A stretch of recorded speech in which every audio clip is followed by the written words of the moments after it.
Federalist 33. The same subject continued, concerning the General Power of Taxation. From the Daily Advertiser, January 3, 1788. Hamilton. To the People of the State of New York. The residue of the argument against the provisions of the Constitution in respect to taxation is ingrafted upon the following clause. The last clause of the 8th section of the first article of the plan under consideration authorizes the national legislature to make all laws which shall be necessary and proper for carrying into execution the powers by that Constitution vested in the government of the United States, or in any department or officer thereof, and the second clause of the 6th article declares that the Constitution and the laws of the United States made in pursuance thereof, and the treaties made by their authority shall be the supreme law of the land, anything in the Constitution or laws of any state to the contrary notwithstanding. These two clauses have been the source of much virulent invective and petulant declamation against the proposed Constitution. They have been held up to the people in all the exaggerated colors of misinterpretation as the pernicious engines by which their local governments were to be destroyed and their liberties exterminated, as the hideous monster whose devouring jaws would spare neither sex nor age, nor high nor low, nor sacred nor profane, and yet, strange as it may appear, after all this clamor, to those who may not have happened to contemplate them in the same light, it may be affirmed with perfect confidence that the constitutional operation of the intended government would be precisely the same if these clauses were entirely obliterated, as if they were repeated in every article. They are only declaratory of a truth which would have resulted by necessary and unavoidable implication from the very act of constituting a federal government, and vesting it with certain specified powers. This is so clear a proposition that moderation itself can scarcely listen to the railings which have been so copiously vented against this part of the plan, without emotions that disturb its equanimity. What is a power but the ability or faculty of doing a thing? What is the ability to do a thing but the power of employing the means necessary to its execution? What is a legislative power but a power of making laws? What are the means to execute a legislative power but laws? What is the power of laying and collecting taxes but a legislative power or a power of making laws to lay and collect taxes? What are the proper means of executing such a power but necessary and proper laws?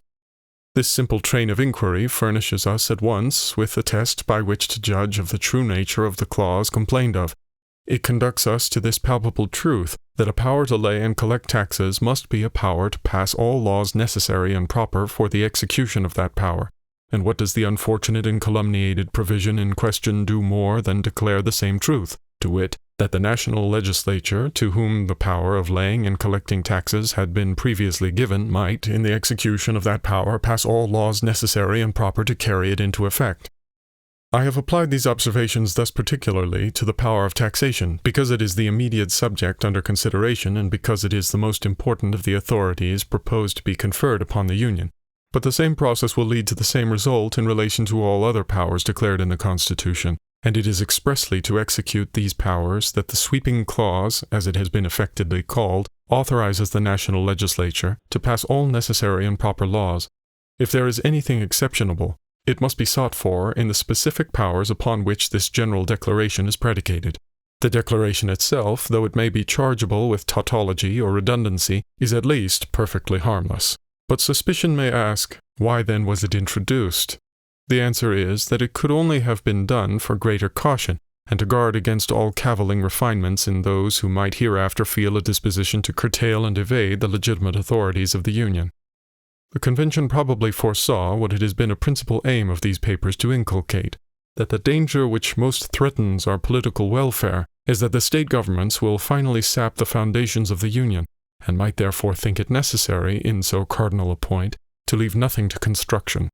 Whatever may have been the inducement to it, the wisdom of the precaution is evident from the cry which has been raised against it, as that very cry betrays a disposition to question the great and essential truth which it is manifestly the object of that provision to declare.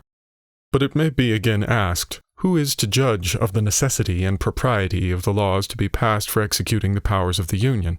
I answer, first, that this question arises as well and as fully upon the simple grant of those powers as upon the declaratory clause, and I answer in the second place that the national government, like every other, must judge in the first instance of the proper exercise of its powers, and its constituents in the last. If the federal government should overpass the just bounds of its authority and make a tyrannical use of its powers, the people whose creature it is must appeal to the standard they have formed and take such measures to redress the injury done to the Constitution as the exigency may suggest and prudence justify. The propriety of a law in a constitutional light must always be determined by the nature of the powers upon which it is founded. Suppose by some forced constructions of its authority, which indeed cannot easily be imagined, the federal legislature should attempt to vary the law of descent in any state, would it not be evident that, in making such an attempt, it had exceeded its jurisdiction and infringed upon that of the state? Suppose again that upon the pretense of an interference with its revenues, it should undertake to abrogate a land tax imposed by the authority of a state. Would it not be equally evident that this was an invasion of that concurrent jurisdiction in respect to this species of tax, which its constitution plainly supposes to exist in the state governments? If there ever should be a doubt on this head, the credit of it will be entirely due to those reasoners who, in the imprudent zeal of their animosity to the plan of the Convention, have labored to envelop it in a cloud calculated to obscure the plainest and simplest truths. But it is said that the laws of the Union are to be the supreme law of the land. But what inference can be drawn from this, or what would they amount to if they were not to be supreme? It is evident that they would amount to nothing. A law, by the very meaning of the term, includes supremacy. It is a rule which those to whom it is prescribed are bound to observe. This results from every political association. If individuals enter into a state of society, the laws of that society must be the supreme regulator of their conduct. If a number of political societies enter into a larger political society, the laws which the latter may enact, pursuant to the powers entrusted to it by its constitution, must necessarily be supreme over those societies and the individuals of whom they are composed. It would otherwise be a mere treaty, dependent on the good faith of the parties, and not a government, which is only another word for political power and supremacy. But it will not follow from this doctrine that acts of the large society which are not pursuant to its constitutional powers, but which are invasions of the residuary authority of the smaller societies, will become the supreme law of the land. These will be merely acts of usurpation, and will deserve to be treated as such. Hence we perceive that the clause which declares the supremacy of the laws of the Union, like the one we have just before considered, only declares a truth which flows immediately and necessarily from the institution of a federal government. It will not, I presume, have escaped observation that it expressly confines this supremacy to laws made pursuant to the Constitution, which I mention merely as an instance of caution in the Convention, since that limitation would have been to be understood, though it had not been expressed. Though a law, therefore, laying a tax for the use of the United States would be supreme in its nature, and could not legally be opposed or controlled, yet a law for abrogating or preventing the collection of a tax laid by the authority of a state, unless upon imports and exports, would not be the supreme law of the land, but a usurpation of power not granted by the Constitution. As far as an improper accumulation of taxes on the same subject might tend to render the collection difficult or precarious, this would be a mutual inconvenience, not arising from a superiority or defect of power on either side, but from an injudicious exercise of power by one or the other in a manner equally disadvantageous to both. It is to be hoped and presumed, however, that the mutual interest would dictate a concert in this respect, which would avoid any material inconvenience. The inference from the whole is that the individual states would, under the proposed Constitution, retain an independent and uncontrollable authority to raise revenue to any extent of which they may stand in need, by every kind of taxation except duties on imports and exports.